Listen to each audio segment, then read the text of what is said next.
How's everyone doing, guys? Cody, guys, back again, dropping yet another video. Right, guys, gonna do one today. I touched base with it yesterday on a video where I got a little bit upset and stuff because I felt guilt. Last night I was reminiscing about my time in prison, the effects on my family, my mum, things like that, the cost involved and everything, and it's got me thinking, right? Like, I want to know from you guys, right? I want you guys to comment in the video, right? People, if you guys don't follow me on Twitter, then you definitely should. I tweet about all things prison and stuff. Now and again, I'll go off subject, but mainly I'm critical of Ministry of Justice and prisons and stuff, right?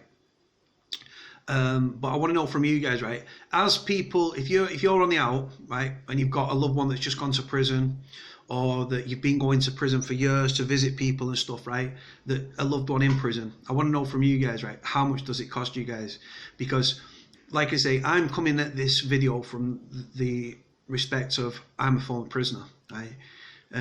I've supported people in prison, like my friend, like a gangster that I was like very good friends with and stuff for a very few years, like, but I know it's an expensive do, right? But like everyone that's in prison, right, in a certain prison, they're not necessarily from the area. I was in prison with guys from London that were up here, from Manchester, sorry, not from Manchester, from Newcastle that were here in Manchester, and all that sort of stuff. And like I say, petrol or train or bus. Some people have to get hotels because they're travelling into the city, right, from outside of the area, right? Then you've got like sending postal orders, sending stamps, going on the visits, buying food for your loved one on the visit, right? Which is marked up, £2.50 for a fucking sandwich with no butter on, like two thick shit fucking pieces of bread, right, with a thin slice of fucking ham in it, right? £2.50, right? It's like you're paying petrol fucking, like, when you go to a petrol station, you're sort of paying them prices, right, in prison, like, for a shitty ass sandwich, right?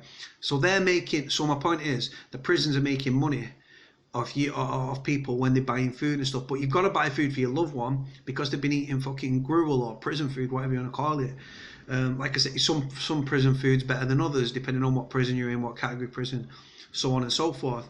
But I want to know from you guys, right, what are your like experiences of supporting somebody in prison, right? Were they doing weeks? Were they doing months? Were they doing years? How much is it costing you a week, a month, a year, right? Because like I say, certain people in prison, right? Some prisoners in prison, they don't think about, like I didn't used to think. I used to be like to my mum, oh mum, I need some money, send me this in. I need some money on my pin. I want to buy a canteen, right? Go and get me some clothes, or like I need socks or boxes or something, right? And everything. And my mum's there working minimum wage, right? And I feel guilty about this looking back, right? My mum was working for minimum wage, struggling to keep her head above water, right? And like I say, coming on visits, the petrol. My mum's a nervous driver and stuff. She's anxious, but she was driving to Strangeways. She was driving to Forest Bank, right, to come and see me on visits, trying to keep my spirits up, sending me postal orders. And then when I was stressed out and down and stuff, yeah, I was taking it out with my mum on the phone, and all she did was like support me, like try and keep my spirits up, try and keep my morale up. When I was up, she was up. When I was down, she was down, right? Not to mention the sleepless nights that she suffered. Like, even though I'm a big lad, yeah, my mums are mums, aren't they? At the end of the day, you're still their little boys in your mum's eyes, yeah. Right now, obviously prisons are violent, dangerous places, right? That's just that. I'm not trying to scaremonger anyone. That's just a fact, right? Prisons are hate-filled, they're angry places, and that they can burst into explosive violence in a heartbeat, right? And my mum's there, worried about me every time there's a newspaper story, or like something happens in the prison, right, that I was in. She's thinking, oh, it's me, right? Now, when you're in prison, some people see it and some people don't. Right? Some people appreciate it and other people don't. Some people, like I did, I took it for granted, right? Now, like I say, how much I turned my life around because of what I put my mum through. If you watch my video that I posted last night, my most open and honest vlog yet, you'll see what I mean, about the guilt and the remorse I felt. Like I say, prisoners' families, right? are spoken to like shit. They go through by prison staff, right? They get looked out. People, I've seen it now where I put a tweet out about like why prison officers speak to prisoners' families like shit, and people, my Twitter blew up on things that I was tweeting about last night. Right, you check my Twitter out. It's down there, so it's down there somewhere, guys. You have to check it out. But like I say, there's a lot of anger, right? Because prisoners' families are they're the forgotten victims, aren't they? Right, you've got the victim of the so-called crime, right? You've got the prisoner who's suffering in prison, right? And then you've got his family who have done nothing wrong, right? But yet they're dragged through the mire.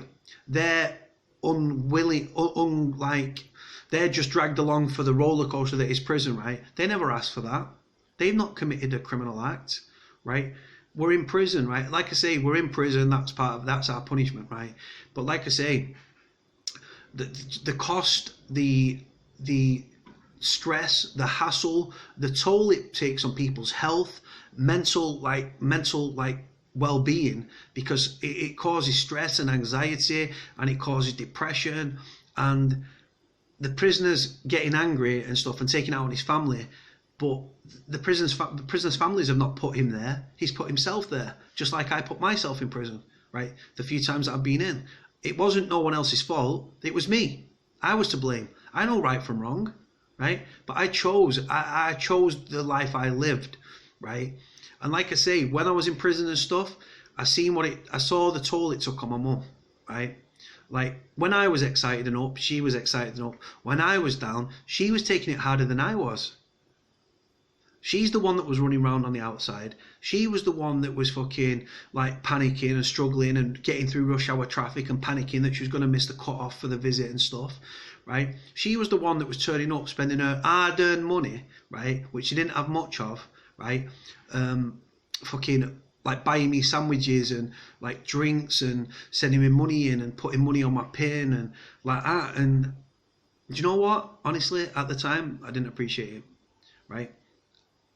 As I've only been out of prison like nearly 3 months, right? And I've matured a lot, right? Prison, you either learn a lesson, right? Prison doesn't rehabilitate you. I think that's a load of shit, right? People just decide, you know what? I'm too old for this shit. I'm not going to do this to myself. I'm not going to do this to my family. I walked away from crime, organised crime, money, everything, right? For my mum, right? Now that sounds pathetic, I know. But like I say, it's the guilt that I felt that I put my mum through what I put my mum through, right? Like I say, at the time, I was in prison in Salford, right? My mum was living in Southport, right? And she was travelling, right, every week, right, to come and see me, right? And like I say, my mum doesn't do motorways. She's an anxious driver, so she'd have to go down the East Lancs, right? It takes her 2.5 hours to get it took her about 2 hours, 2 and a bit hours, right, depending on traffic, to get from Southport to Salford. And then she's got to get back. That's a 4-hour journey, right? The petrol involved, like I say, the stress, the hassle, the sleepless nights that I know she was having, right? Like I say, I want to know from you guys, right? If you've got a loved one in prison, right? How long have they been in? How much a week does it cost you? How much a month does it cost you? How much a year does it cost you? Because like I say, right, some prisoners are in prison and they're thriving, right? They suffer the roller coaster. They have the good days and bad days. Some people thrive in prison. Other prisoners, right, they can't stand it. It drives them up the wall. Like I say, and they're ungrateful, right? Like I say, prison, the thing is with me, and I always say this, right, is like if you've got a boyfriend or a girlfriend, because there are obviously female prisoners and stuff in the prison system, right? Like, don't give up on them, right? Don't let prison, right, and the system break your relationship with your family or your loved one, right? Now that's from a prisoner to a prisoner's family, and from a prisoner's family to a prisoner, right? We can't let the system win, right? Now, like I say, I think that there needs more to be done. Now, when I was in prison on my last stretch, right? Like I said, I've been out nearly 3 months, right? I said to the unit manager, right? He's in charge of our unit, right? I said, he was an approachable guy. I used to speak to him, and I spoke to him openly and candidly. I told him what I'd do. I told him I'd do interviews. I told him I'd do vlogs on prison, and I told him when I get out, I'm going to do a hell of a lot more, right? And like I say, I bashed out nearly 100 videos in the past few weeks, right? That's just weeks, right? And one of the things I said to him, I said, look, I said, it's costing prisoners' families money, right? Sending money in for stuff like that. I said, so there needs to be more work within the prison. And the simple fact is like the minimum wage, right? It should apply to prisoners within prison because they're providing a service, they're working. Because it's slave labour, I genuinely do believe that. Now, if you paid a prisoner minimum wage, right, it would take the financial pressure off the prisoners' families, right? Also, right, there should be an incentive like dangled, right, where they say if you get to enhanced, right, then you can have like in your phone, in your cell, every cell that I've ever been in has had a phone socket, right? Now I've only ever had a phone from the prison when I've been a cleaner, right? They don't just hand them out willy-nilly. It's only the cleaners that seem to get them, right? And then like if you're mates with someone that's not a cleaner, you'll lend your phone to them and stuff, right? But like I say, then what should happen is every one of them phone sockets, right? They could generate a phone number for that specific cell. Like you change the last 2 digits, or you ring the prison and then you go through, if you know the extension, you press the extension number rings your loved one in the cell, right? Because many people outside, right, many prisoners' families, right, prisoners' loved ones, right, they might have free evening and weekend calls, right? Now it's cheaper to ring from a prisoner's family's mobile if they've got 3 minutes, right, or they've got a house phone, right, with 3 minutes free evening and weekend calls to ring a landline than it is from a prisoner inside to ring either, obviously a landline to landline, same rule applies, but a lot of people don't have landlines, so the prisoners having to ring mobiles, which is expensive. I think it's about 35p a minute, guys, right? And like I say, it's an expensive do, and people ring the families. A lot of people ring the families when they need to speak to the kids or the loved ones, or they might have a relative that's ill, or they're just having a shit day, right? That contact between a prisoner and a prisoner's family, right, literally, I honestly believe this, could be the difference, right, between a suicide attempt or suicide, or like being lifted into a good mood by your family and stuff like that, because your family are just at the end of a phone, but a lot of people can't afford to send money in. So like I say, if they pay prisoners minimum wage in prison, right, then because you work in prison. I work 7 days a week, guys, right? How much did I get paid? Have a guess. £11.25 a week, right, for working not 5 days, 7 days, right? And I have to graft my ass off, right? I was doing cell cleans, I was fucking cleaning the landings, we were serving food, cleaning shitty ass cells, taking people's bags down to the main, and any other thing that was requested of us, putting bedding packs away. When the stores came over, we'd have to put that away. Like I say, it went on and on and on. 7 days a week, £11.25, right? Then they take £1 off you for your telly, right? So I was left with £10.25, right? Like I say, I don't smoke, but a pack of burn was £4.25, right? So you could buy 2 packs of burn, and people smoke it in an instant anyway, if that's the angle they go down. If they buy credit and they're ringing a mobile, that credit's not going to last 2 minutes. Like I say, it's desperate times and stuff like that. And the way the country is and stuff, the money is tighter and tighter, guys, for everyone. People work. My mum worked her ass off all her life, right? And was struggling, and she was going without, so that she could provide me with what I needed in prison. And you know what? A selfish prick that I used to take it, right? And I'd want more and more, and I'm embarrassed to say that. But like I say, my thing now is with my mum is I'm no longer active criminally, like in the criminal fraternity. I'm not. But like I say, the stress and hassle it takes on prisoners' kids and stuff like that. Some people in prison don't want the kids to come in to see them in prison because they're embarrassed, right, and they're ashamed. Other people, right, see past the embarrassment and shame of having a kid visit them in prison, and have to keep. It's important to maintain that.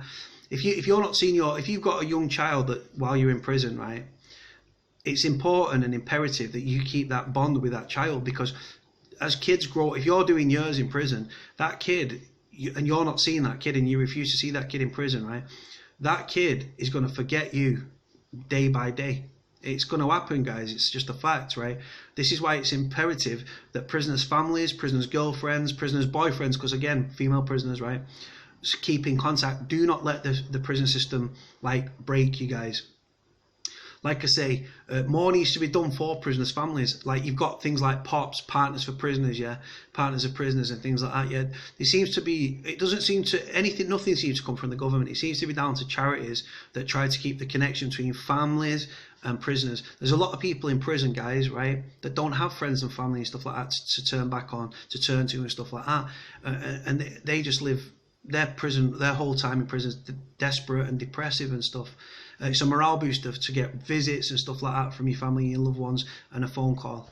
Right, guys, going to leave it here. Let me know, comment below the cost, the expense, and I'll get back to you. Speak to you soon. Bye.